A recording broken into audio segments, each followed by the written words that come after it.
voice is gone due to and Olabode Anthony Ajayi says open grazing must be banned. All peace-loving and progressives should disallow cows roaming the streets. But the president is living in the past. These cattle and their headers are destructive. Must they use their businesses to destroy others? In saner climes, cows don't roam the streets. Countries with highest production of beef don't allow open grazing. But the president wants to embrace agriculture but still wants cows roaming. He says, sleep on, Tito. We're going to miss you, but your good memories will live on. All right, so we'd like to hear you speak with us on the program this morning. So what are your takes on some of the issues that we have put on for you? Good morning. Hello. Good morning.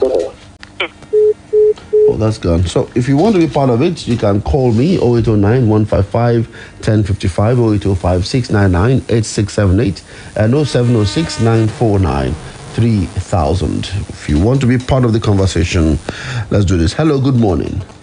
Hello, Oluwaseun. Good morning. Morning, sir. This is Steve from Oyo. Hey, Steve from Oyo. Welcome. How is Oyo today? It's very unfortunate about Tito. May our own soul rest in perfect peace. Amen. Condolence to our family and the Splash family in general. Thank you. About this open grazing, we have ranches. Our governors should develop ranches with private investors so that everybody will go there. It's not only Fulani people that's running cattle. I have many friends that have cattle. They should please help us develop ranches so that we'll be paying money. It'll be an income for the state government. Implementation of this ban open grazing, our governor has, they don't have the political will to do it. In other things, we have signed the law for many months. No, they are still open grazing. That's number one. Number two, about this oil subsidy or not. We need it in the 90s when we did not have good refineries. This government has no choice. Can I buy petrol for 300 naira? It's be a pathetic thing to buy petrol in liter for 300 naira. For me, I don't know any other person. But if you have to buy it for 300 naira, what would you do? We were buying it 97 naira. We were buying it 65 naira. Now we are buying 162 naira. Oluwaseun, I will park the car. Okay, how about hold on. But you said that we will be able to save 2 trillion naira on this subsidy if we remove it. If it is removed, yes, and they said we should pay 300 naira, yes, I will. The alternative is to face my children. If we affect my children's education, if I start buying petrol for 300 naira, that's my own personal thing. Please, Oluwaseun, I want an help from you. Please, I want you to just send the click where I can get this coronavirus vaccine. Okay. Please. Okay. Please all send it to me, please. All right. Thank you. Have a nice time. I'll do God that. bless you. All right. Thank you very much. That's Steve there from Oyo. You can also be part of this one. I'd like to read from you 0809 155 1055, 0805 699 8678, and 0706 949 3000. Hello, good morning. Yes, sir. Good morning once again. Good morning. Thank you for joining me. All right, welcome. There's always bad in the moving subsidy. The subsidy we are talking about, we don't even feel the impact of it. Nigerians are not feeling the impact of it. But this is not the time for them to be proposed for removing the subsidy. This is not the time. Things are changed now. People are dying of hunger, honestly. Thank you. Continue. Thank you very much. All right, Omobasharon feels that it's not the time to remove this subsidy. He feels that we need to continue to roll the subsidy on. How about jump issue? What do you say to it? I actually wanted to read some comments that I saw on... okay, somebody is here. Let's see who's here. Hello, good morning. Good morning, Sean. Thank you for joining me. What's the name? Where are you calling from? Okay, Tunde from Akobo. Mr. Tunde from Akobo. Welcome. Happy New Month to you. Same to you. Thank you very much. Quickly on subsidy, yeah, just like the Minister of State said, it's going to go. Yeah, probably after discussion of palliatives or whatever government will do. But it's still going to go eventually because that's the reality. We can't continue to roll on with it. And that's why even when the price of food goes up, Nigerians hardly benefit from it. Because whatever savings we have gotten from there, we eventually use it to pay for subsidy. But Tunde, do you think Labour will agree with this persuasion? Yeah, no. Reality is, the guys in Labour, they also follow the situation around. If you see what happened when the price was moved to 160, and I think NFC declared a strike, but NUPENC refused to join because they knew what they've suffered every time Labour declares strike because of this. Most of their depots, most of their guys are not working again because they closed all the depots because government was basically not able to pay the subsidy back to these guys. So between the unions, both Tenkasa and NUPENC, they are the one championing the argument among their colleagues that we can't continue with the trajectory of insisting that government must continue to keep on with the subsidy. And that's why the negotiation has been on to see, okay, fine. If you are producing locally, if you see the way they are managing the PIA thing, it will be more or less when Dangote refinery starts next year, when the repairs eventually are on board. So eventually it will be towards the end of the year. The story around people saying we can't pay 300, we can't pay this. Just like you asked the man, we just have to cut our coats. If you cannot use if you can't use your car for everything, you use public transport. It's the reality. People will tell you Ghana here, it's more than 340. They are paying for a liter. I was in Uganda in December 2000. It's 410 by liter of petrol. These are countries that are not even at our level, but that's what they are paying for it. In fact, in Uganda, they pay 100 naira tax on each liter of petrol. 100 naira. That tax that goes to government directly, not even for the price of petrol. So it's some of the realities that we have to face. We've been enjoying this because we have crude. If you don't have crude, what will you do? So for me, the subsidy will go eventually. That's the way it's going to be. On JAM, I think it's good. You asked a question about the university. Why do we still need JAM? I think we still need JAM because if you don't do that, every time students apply to each university, all of them will charge them for the exam. So it's better to pay to one body so that you do one exam. Then at least that will cut the cost of paying for 4 or 5 different universities to do the test. Okay. So maybe later JAM will go, but I think for now.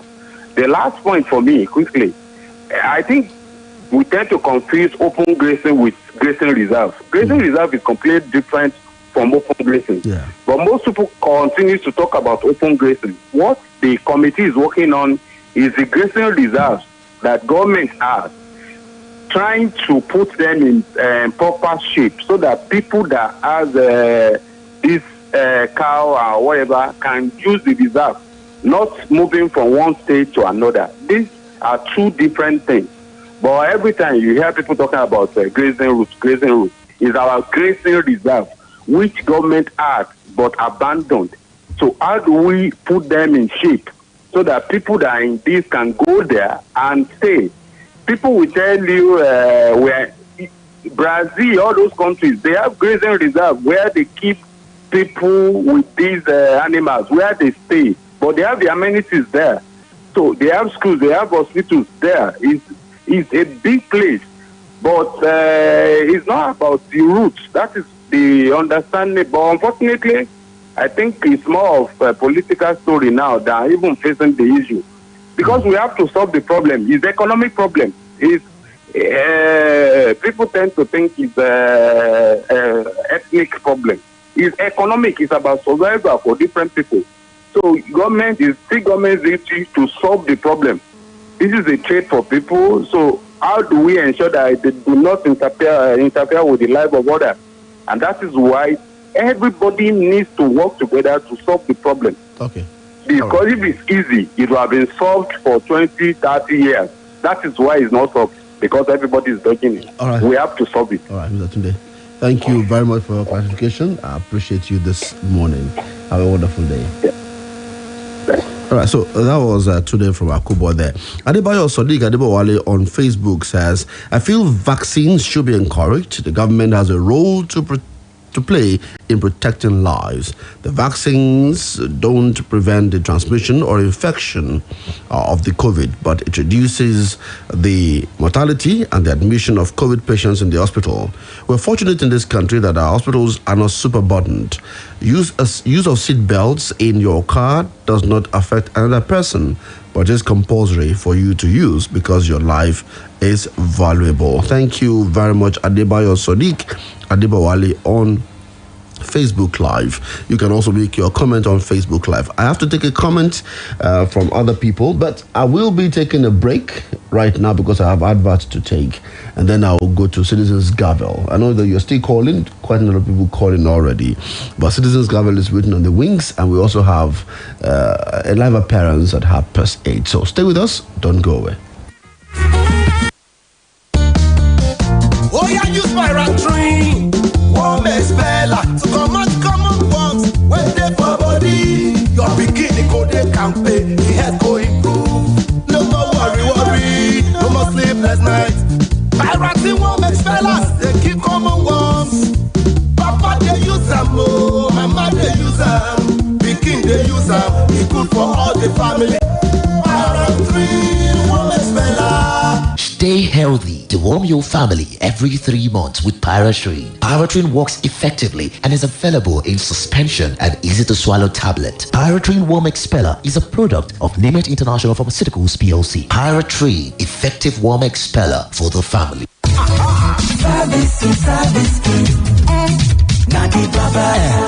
Car owners them with the worry say you want to repair abi maintain your car without wahala. The king don't come o. Service King Auto Servicing Company where we say them get magic hand to turn your car to brand new with their ogbonge machine plus include personnel wey sabi well. Service King na your one-stop shop for all your car needs. Body work, engine work plus include spray painting and baking with general maintenance. Na diagnosis they go first do before they go begin repair am. Auto spare part na direct from Obodo Yibo them they import am. Even self na inside out them they clean car after the repair.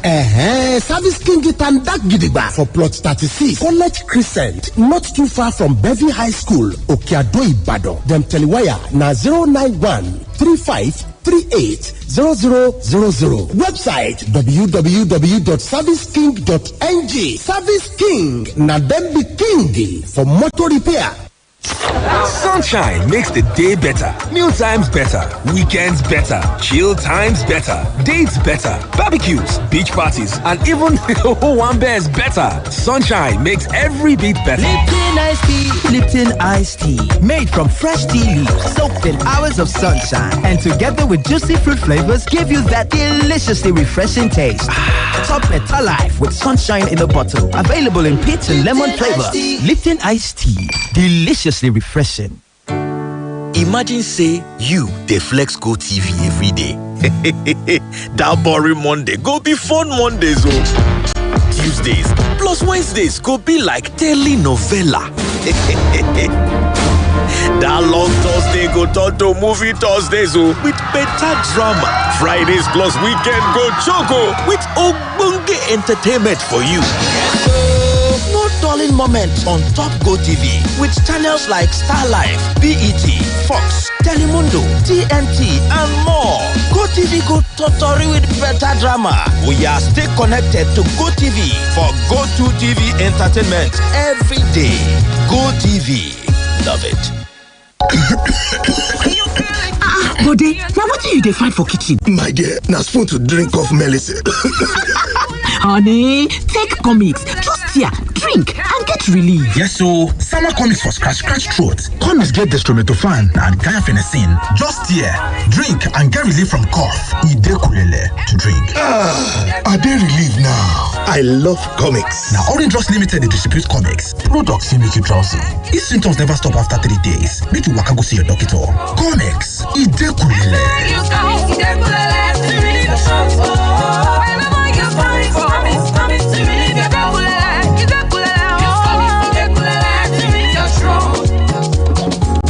Maybe your mom will do something and you tell her, mommy, you don't know feel. You can't say that to your mother-in-law because you will get in trouble. Women are the salt and spice of life. To keep the spice of life alive, Women Matters. Orobiri Season 2. It's here, bigger and better. Catch the show on this station every Thursday by 10 a.m. Let's talk all about women. Women Matters. If it matters to women, it matters to us. Proudly sponsored by FC Wamco, makers of 3 Crowns Milk. When people complain about prices these days, I just smile. But you know what? I am able to smile because I have a trick up my sleeve. Ever since I heard about RX Go, I've been buying groceries at wholesale prices. Awesome, right? RX Go gives you access to a wide range of groceries at amazing prices. Shopping with RX Go is so convenient as you can order online or via WhatsApp and your order will be delivered to you within 30 minutes. RX Go is located in strategic locations in Ibadan. To ensure quick access to your grocery needs, you can call or message us via WhatsApp on 090-105-15756, 090-105-15756, or send us a message via info@rxall.net. Our website is www.rxalldelivered.com. Use the coupon code RXGIVE to enjoy the wholesale price. RX Go. Shop with convenience.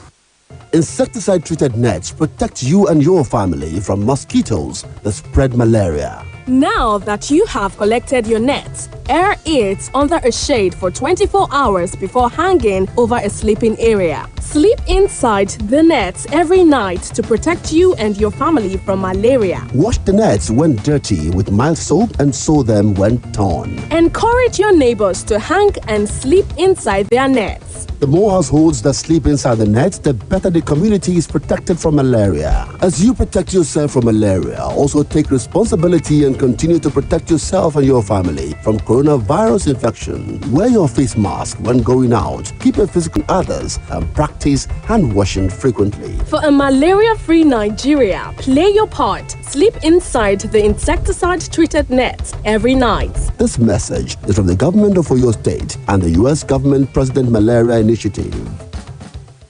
Splash FM 105.5.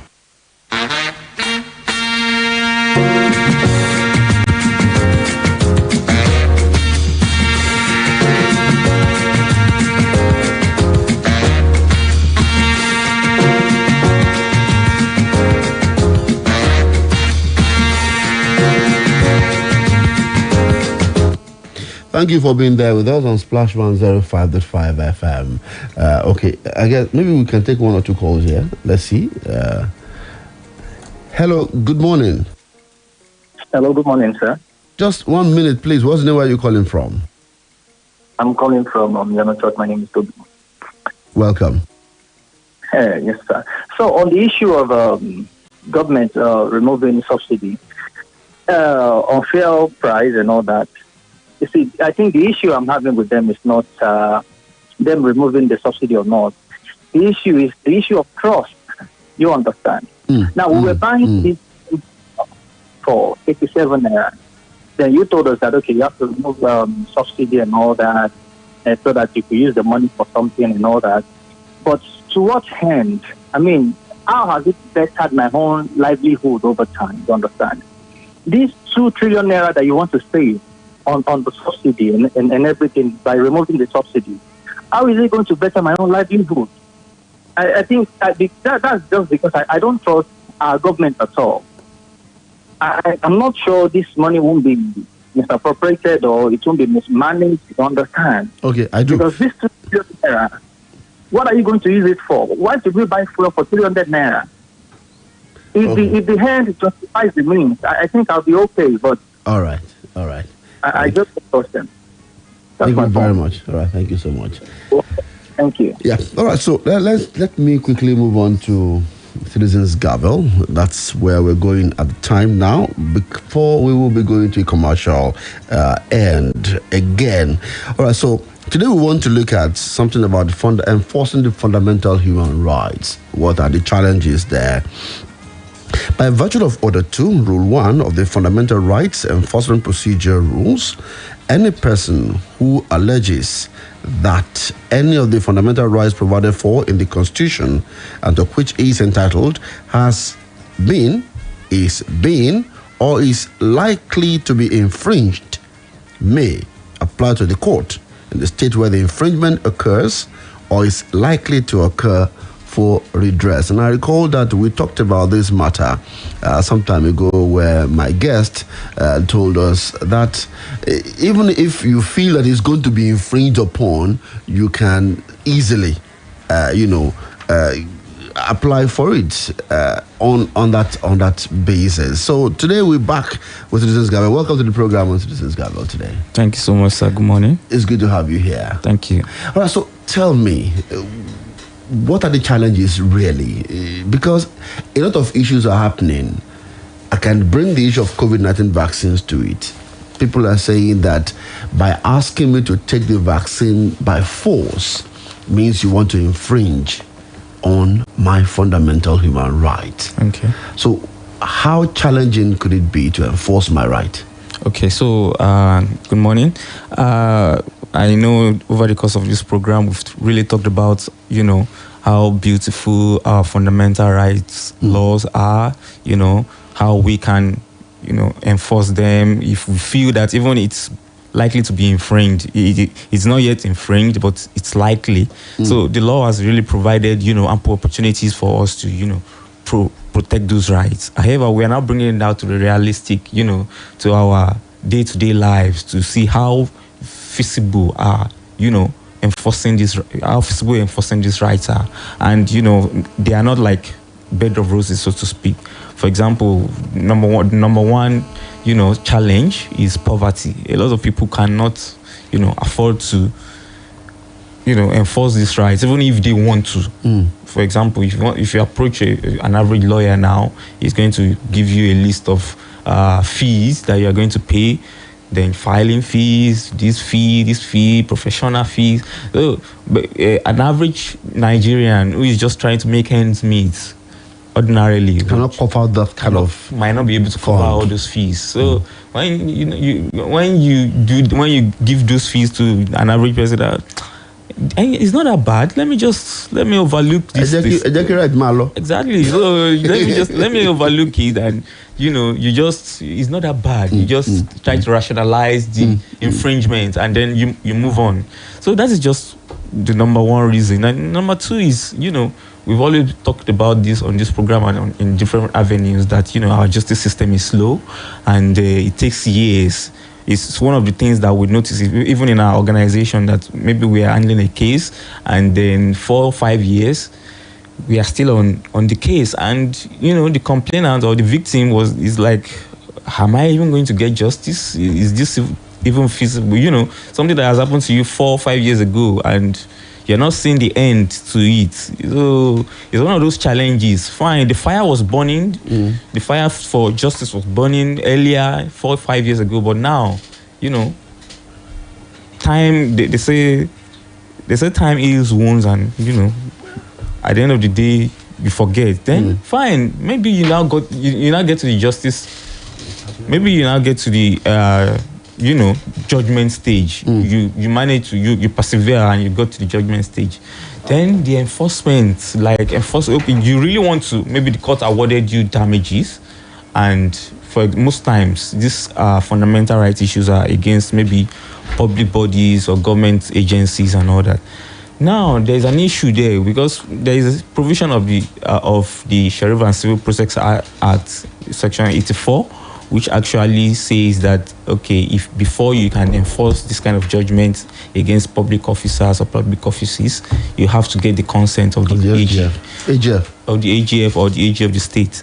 So this is one of the major, challenge for lawyers, for litigants, when they want to enforce the judgment of the courts in relation to fundamental rights. In fact, there was this interesting issue that happened across judicial panels in Nigeria. The recently concluded judicial panel of inquiry about police brutality and all that. We realized that the high percentage of cases that came to that judicial panel were even persons that have gotten judgment in court.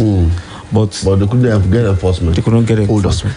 I'm going to hold that thought. Hello, good morning. Question. Yes. Yeah, question is easy. Easy. Easy, welcome, yes. Yeah, I don't understand how someone would sit all the way in Abuja and direct that failure to take your COVID-19 test, you will be sanctioned. I don't understand. This government is very funny. You don't supply anything. You are just given. You don't have time to understand that the environment can depend on what you have there. You don't just, and that is against human rights, against the rights of citizens. So they should just take it calm, because this is where they're going to be asking for trouble, asking for more than they can chew.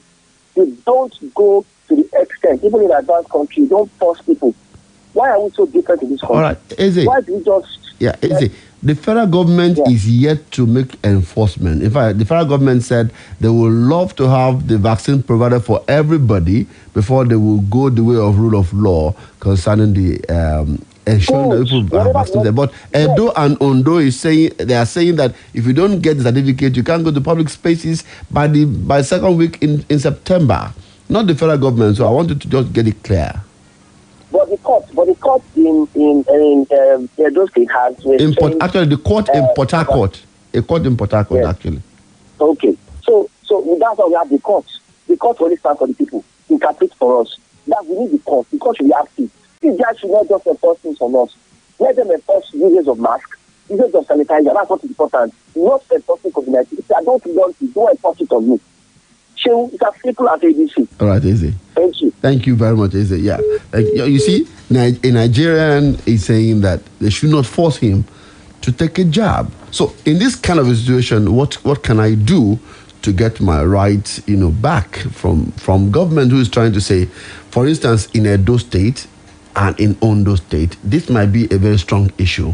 Even though some courts are pronounced in Port Harcourt that the government of Edo State cannot force people to take the vaccine. But will that stand, really?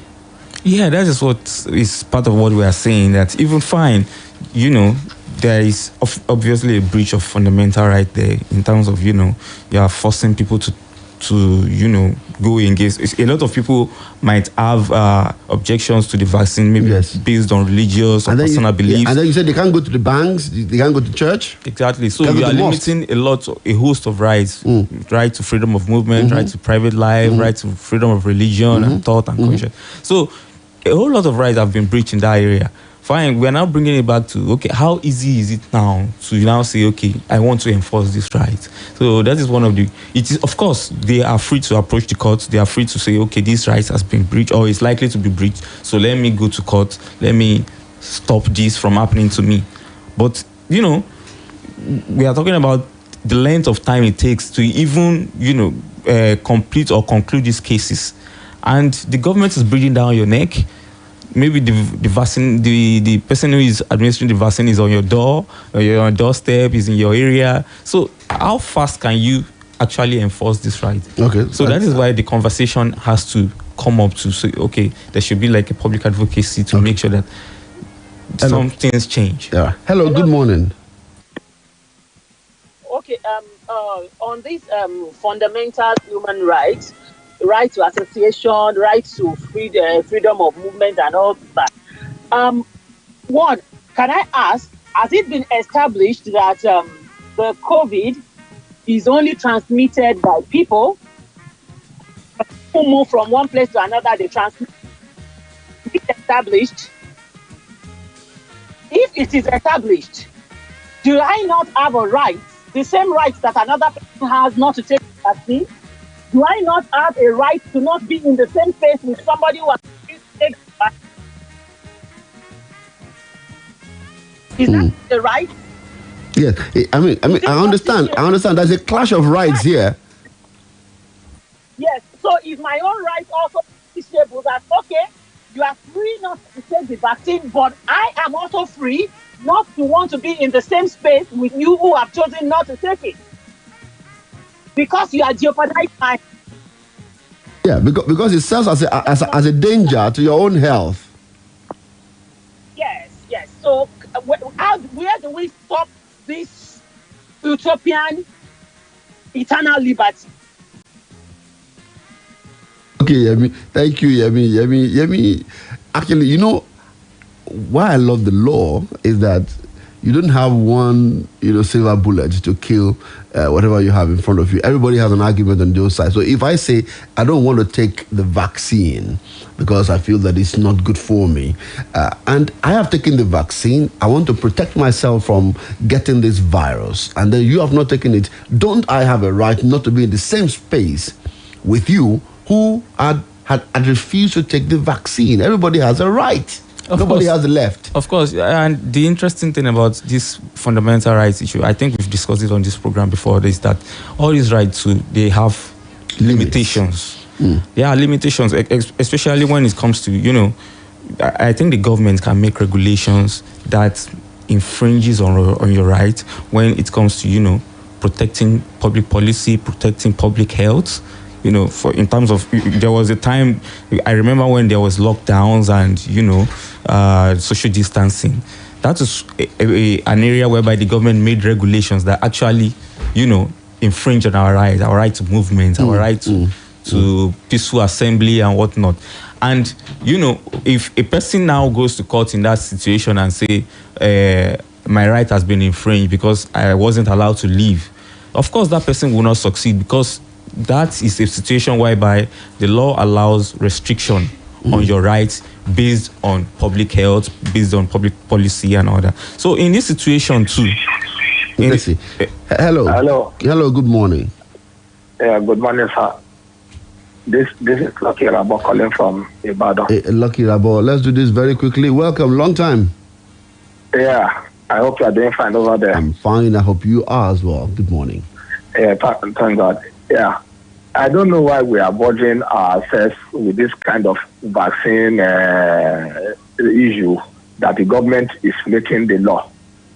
Come to think about it, do they even have the vaccine for the masses? They don't have it. How many million people do we have in each of those states that are saying they want to put law in place against those who will not use the vaccine? How many vaccines do they have? How many gaps do they have? And how many million people do they have in their state? Do they have vaccine that is even up to 10% of the need in their state? Do they have vaccine that is up to 10% of the people in their state to be vaccinated? That they are bringing out law that if you don't vaccinate, this. They don't have the vaccine now. I beg, let us leave this kind of dirty matter. Thank you.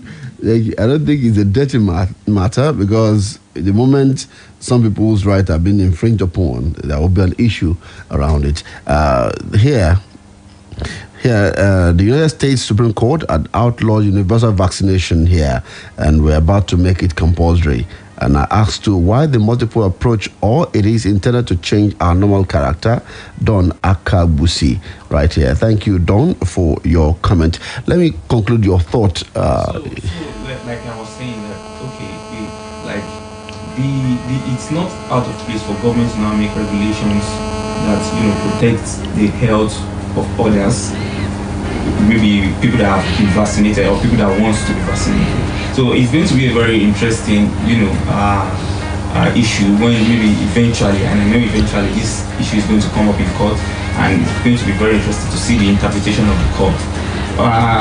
Sharing the thought of the message that the person that sent the message that the United States has, there's a court decision that made the universal vaccination applaud. It's a beautiful thing. It's still something that emphasizes the fundamental right of, all right. However, people too are willing the right to say, okay, I am vaccinated. Let me check. I am vaccinated. However, I don't want people who are not vaccinated to be, in my shop or in my workspace. Yes. So it is me protecting my right also. So we have to find a balance between people who don't want to be vaccinated and people who want to be. So that's the beauty of. All right. Okay. So, I must thank you today on the program. It's been a wonderful time, understanding this enforcement of the rights and what we can do about it. So, Mr. Ajibade, thank you for being part of the program this morning. All right. So, thank you so much. Please, we'll go to a commercial break briefly. I'll be back. GTEX Home is here. Well, I'd like to read this text. Good morning, Oluwaseun. On the subsidy removal, have you paused to consider the cumulative and spiraling effect? Increased price of foodstuff, school fees, transportation. It will surely alter all of our national life. To me, the real solution is to cut down on government expenditure. Jide from Ring Road. Thank you, Jide. We will further discussion on subsidy at another time. But Citizens Gavel, where can we reach you? Okay, you can reach us through our phone number 081 028 42542. Thank you very much. Okay, you can hit Citizens Gavel if you want something pro bono on your right. Okay, let me take this short break. GTEX Home is here.